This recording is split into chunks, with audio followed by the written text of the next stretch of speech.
Qual a relação entre o magnetismo e a eletricidade?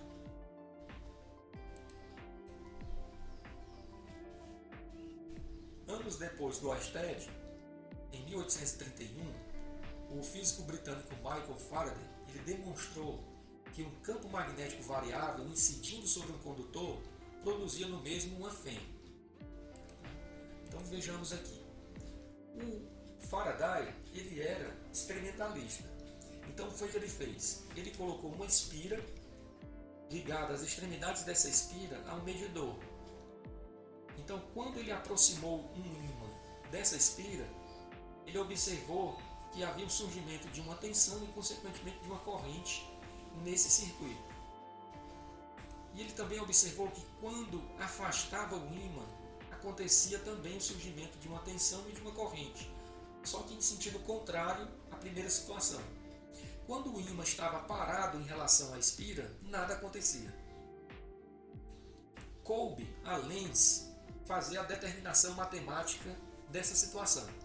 Em 1833, Henrik Lenz concluiu que o sentido da corrente induzida é tal que o campo magnético por ela criado é oposto à variação do fluxo magnético que lhe deu origem.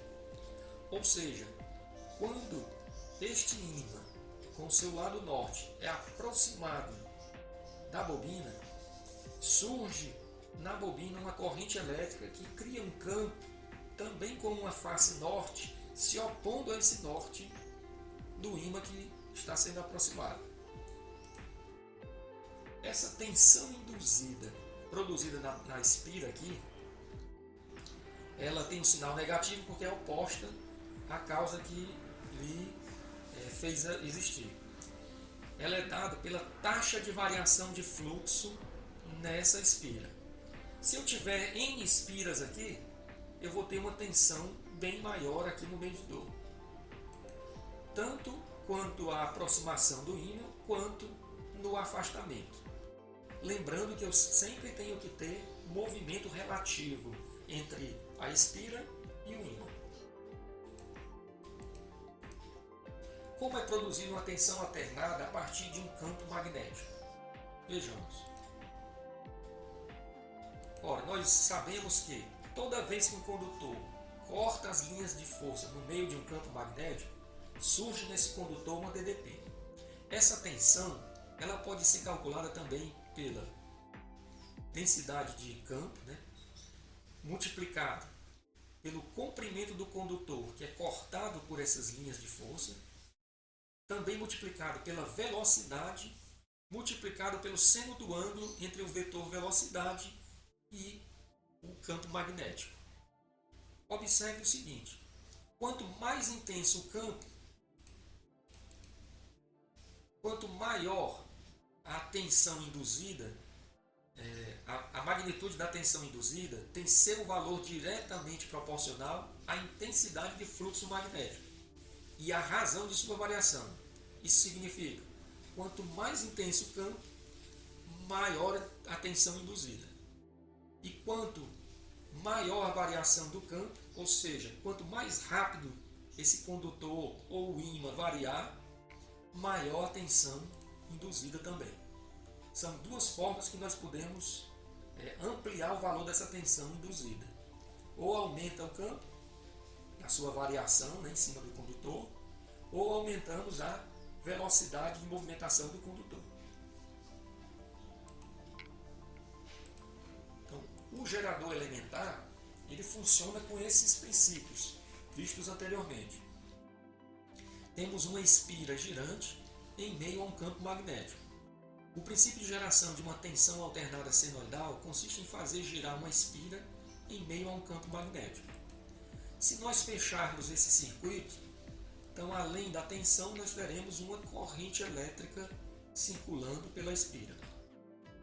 Considere a seguinte situação: uma espira dentro de um campo magnético uniforme, norte e sul aqui estabelecidos.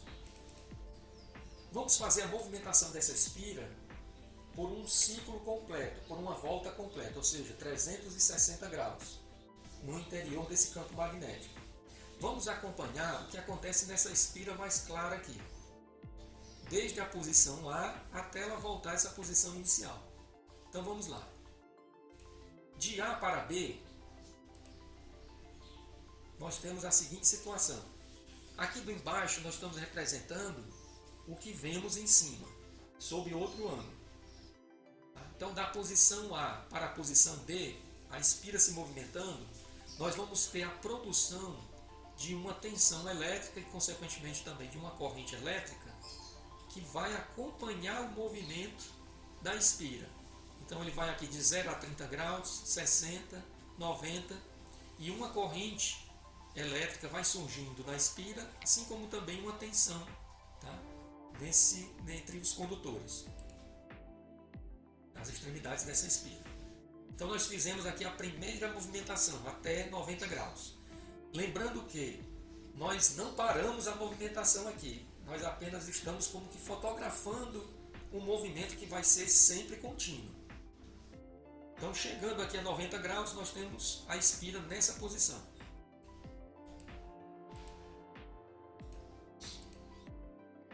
Agora, de B para C, da posição B para a posição C, novamente nós temos a movimentação do condutor cortando as linhas de campo.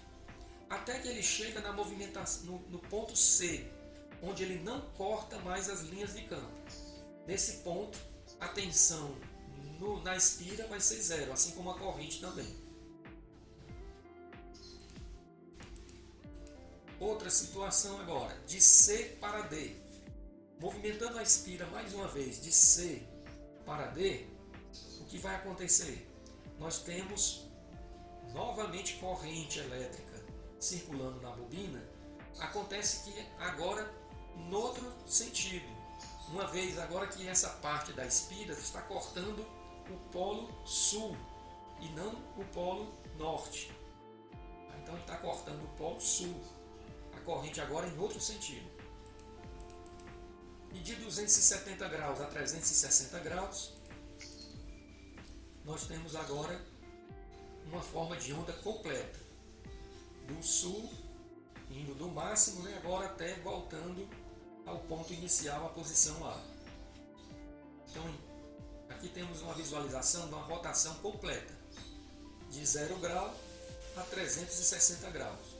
Ou em radianos, nós vimos 0, π sobre 2, π, 3π sobre 2 e 2π radianos. O que a gente chama aí de período de uma tensão senoidal? É o tempo necessário para efetuarmos uma onda completa, que se repetirá. Isso chama-se período dessa forma de onda. E essa onda é uma senoide porque ela obedece à função trigonométrica do seno.